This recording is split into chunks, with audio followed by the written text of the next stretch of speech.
పాపమునకు దాసులుగా మనం ఉండకుండా, ఇక్కడ ఫరోకి దాసునిగా, పోతీఫరుకి దాసునిగా ఉన్నప్పటికీ కూడా అంతకు ముందే యోసేపు దేవునికి దాసుడుగా ఉన్నటువంటి ఆ తగ్గింపు జీవితాన్ని, దేవుని వైపు చూచేటటువంటి జీవితాన్ని, అన్ని పరిస్థితుల్లో అన్నలు తన్ను కొట్టి, భయంకరంగా కొట్టి, హింసించి ఒక గోతిలోనికి నెట్టి, ఆ తర్వాత ఇష్మాయిలులకు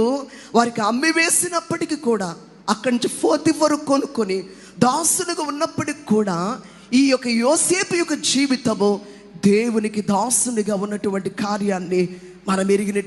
గుర్తించవలసినటువంటి కార్యము మనం గమనించాలి. అందుకే ఈ స్టూడెంట్స్ ప్రేయర్స్లో ఉన్నటువంటి ప్రతి కుమారుడు, ప్రతి కుమార్తె, నువ్వు దేనికి దాసుడు అయిపోతున్నావో, దేనికి దాసురాలు అయిపోతున్నావో, ఏ అపవాదిక కార్యమునకు నీవు దేవునికి దాసునిగా ఉన్నావా, అపవాదికి నువ్వు దాసుడుగా నీవు ఉన్నావా, ఏ పరిస్థితుల్లో నీవున్నావో. నువ్వు చదువుకున్నావు కాబట్టి చదువును బట్టి జ్ఞానము, వివేకం అనబడేది వ్యక్తికి కలుగుతుంది.